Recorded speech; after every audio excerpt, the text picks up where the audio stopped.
भाजपा के प्रदेश मंत्री ने किया बैजू धाम के पास शमशान घाट पर लगे धर्म कांटा का विरोध। नमस्कार, आप देख रहे हैं मगध की आवाज़ और मैं आपके साथ अंबुज कुमार सोनू।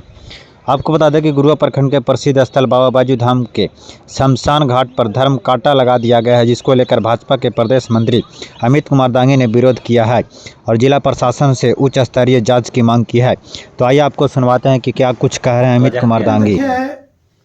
बहुत दिन से लोगों ने फोन कर जाते रास्ता में जाते समय गाड़ी रोकाकर बैजू बिघा के लोगों ने हमें बताया कि हम लोग के बाबा बैजू धाम के बगल में मुरहर नदी में शमशान जो लाश जलाया जाता है उस जगह पे अवैध ढंग से धर्म कांटा लगाया गया है। तो हम बोले कि क्या किसी के व्यक्ति के द्वारा लगाया गया है या बोर्ड लगाया गया है? तो कोई बोर्ड नहीं लगाया गया है, वहाँ धर्म कांटा लगाया गया है, नदी में रूम बनाया गया है। तो इस तरह से अगर हम मान लिया जाए कि अगर ठेकेदार द्वारा न अंचल से एनओसी लिया गया है, हम इस पे खनन विभाग के पदाधिकारी मैडम से बात किए थे तो मैडम ने बोली कि यह गलत है। हमने ठेकेदार को सूचना दिया हूँ कि वह जो कांटा लगाया गया है जो बीच नदी में, न वह किसी कहीं से रास्ता है। तो मैं जिला पदाधिकारी से मांग करता हूं कि अवैध जो कांटा है उसको अविलंब वहां से हटवाने का काम करें कि बैजू बिघा के लोगों को जो वहां पे लाश जलाया जाता है असुविधा नहीं हो। यह हिंदू रीति रिवाज से लाश को जलाया जाता है। बगल में बैजू धाम है। बैजू धाम आज पर्यटक के स्तर पे वो प्रसिद्ध हो गया है। वह रजिस्ट्रेशन धार्मिक न्याय बोर्ड में हो चुका है। उसका लेटर नंबर है 4615/2022।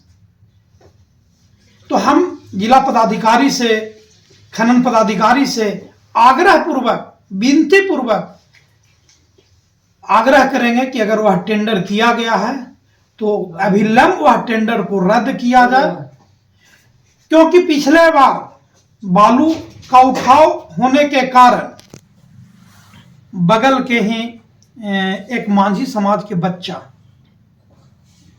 वह गड्ढा में डूबकर मर गया था और कोई ठेकेदार से लेके, कोई प्रशासन से लेके किसी ने सूद लेने का काम नहीं किया। तो मैं सब लोग से आग्रह करूंगा, चाहे गुरुआ के पदाधिकारी लोग हों, जिला के पदाधिकारी हों या राज्य के पदाधिकारी लोग हों, खनन पदाधिकारी से, जिला पदाधिकारी से, कमिश्नर साहब से, एसएसपी साहब से आग्रह करेंगे कि यह जांच कराकर टेंडर को रद्द करने का काम करेंगे।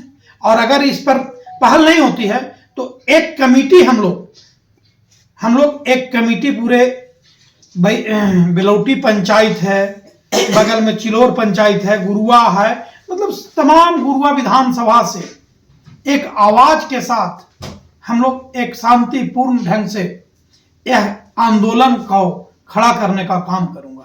सवाल और रहेगा, लोगों का एक आरोप हमेशा रहता है कि जब अमित कुमार दांगी बालू में साथ काम करते हैं तो कोई कानून नहीं टूटता है और ऐसे गैर कानूनी चल रहा है। इस पर आपका क्या जवाब? देखिए, यह बात तो लाजमी है, आप लोग उठा रहे हैं, यह गलत बात नहीं है।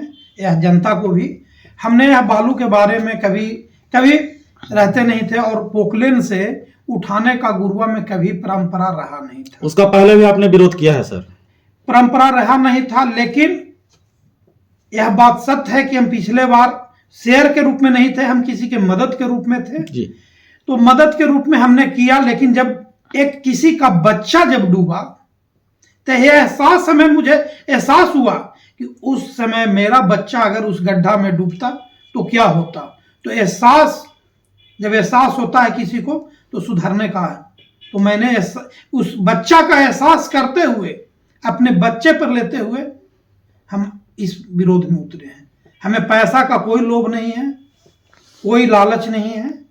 मैं देखा कि जिस गड्ढा में बच्चा और उसका माँ बाप जिस तरह से तड़प रहा था, वह घाट मेरा नहीं था, वह दूसरे घाट था जो जो घाट हम लोग बर्मा तरफ चला रहे थे वह बालू हम लोग बराबर करा दिए थे।